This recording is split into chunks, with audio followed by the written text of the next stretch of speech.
வணக்கம் மக்களே, சற்று முன் கிடைத்த தகவல் ஒன்றை பார்க்க போகிறோம். அதாவது 234 தொகுதியிலும் நடந்தது இதுதான். மக்களின் அதிரடியான முடிவு, திடீர் தகவல். எந்த ஒரு தகவலை பற்றி தான் நாம் பார்க்க போகிறோம். தகவலை பார்ப்பதற்கு முன்னதாக நீங்கள் நம்மளுடைய சேனலுக்கு புதிய பார்வையாளர்களாக இருந்தீர்கள் என்றால் மறக்காமல் நம்மளுடைய சேனலை சப்ஸ்கிரைப் செய்து வைத்துக் கொள்ளுங்கள் மக்களே.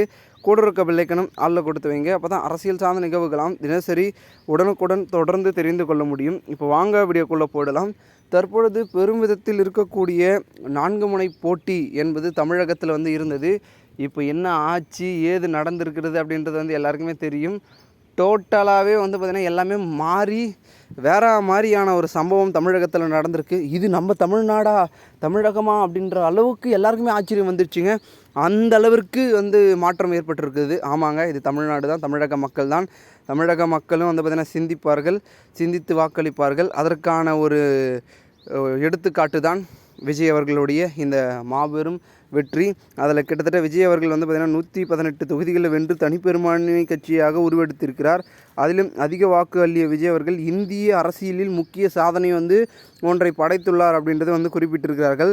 கடந்த 26 ஆண்டுகளில் முதல் தேர்தலில் அதிக வாக்குகளை பெற்ற அரசியல் கட்சி என்ற சாதனையை தாவேகா நிகழ்த்தி இருப்பது அப்படின்றதையும் பார்த்திங்கன்னா நம்மளுடைய தேர்தல் ஆணையம் குறிப்பிட்டிருக்கிறார்கள்.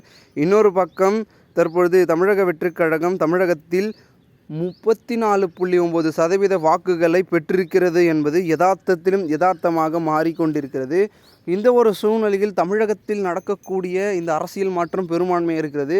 தற்பொழுது ஆளுங்கட்சியாக இருக்கக்கூடிய திமுகவுக்கும் தோல்வி மற்றும் எதிர்க்கட்சியாக பயணித்த அதிமுகவிற்கும் தோல்வியை பார்த்திங்கன்னா சந்தித்திருக்கிறது. ஒரு சில தொகுதிகளில் பார்த்திங்கன்னா அதிமுக வெற்றி பெற்றிருக்கார்கள். ஆனால் பெரும்பான்மையை பார்த்திங்கன்னா விஜய் கையில் மட்டுமே இருக்கிறது என்பது பார்க்கப்படுகிறது. இன்னொரு பக்கம் நாதாக்கா அவர்கள் பார்த்திங்கன்னா ஒரு சில வாக்குகளை மட்டும் பெற்றிருக்கிறார்கள். ஸோ இந்த ஒரு சூழ்நிலையில் பெரும்பான்மையாக பார்த்திங்கன்னா இப்போது ஆட்சி எப்படி அமைக்க போகிறதுனா தொங்கும் சட்டசபை போன்று பார்த்திங்கன்னா போய் கொண்டிருக்கிறது. ஸோ இது பார்த்திங்கன்னா வேறொரு மாற்றத்திற்கான பார்த்திங்கன்னா அரசியல் அப்படின்னு நம்ம முன்கூட்டியே சொல்லியிருந்தோம். அனைத்து விதமான அரசியல் தளங்களையும் சொன்னாங்க. இதுவரை கண்டிடாத அளவிற்கு, ஏன் விஜயை சொல்லியிருந்தார், இதுவரை கண்டிடாத அளவிற்கு ஒரு தேர்தலாக இந்த ஒரு 2026 தேர்தல் இருக்கும். ஸோ அதே போன்று தான் அமைந்து விட்டது. ஸோ எவராலும் தடுக்க முடியாத ஒரு மாற்றம் தமிழகத்தில் நடந்திருப்பது. கண்டிப்பாக பார்த்திங்கன்னா இதுக்கப்புறம் தமிழகம் ஒரு பொற்காலத்தை நோக்கி நகரப் போகிறதா அப்படின்றதான் பார்த்திங்கன்னா பார்க்கப்படுகிறது. தமிழகத்தில் கிடந்த சாபங்கள், சிக்கல்கள் எல்லாம் பறந்து ஓடிவிட்டு இதன் பிறகு பார்த்திங்கன்னா இருக்கக்கூடிய செயல்கள் எப்படியாக மாறப்போகிறது அப்படின்றத பொறுத்து பார்க்கப்பட வேண்டும். மேலும் இந்த ஒரு தகவலை குறித்த பொதுமக்கள் உங்களுடைய கருத்துக்களை நீங்கள் கமெண்ட் மூலமாக தெரிவிங்கள்.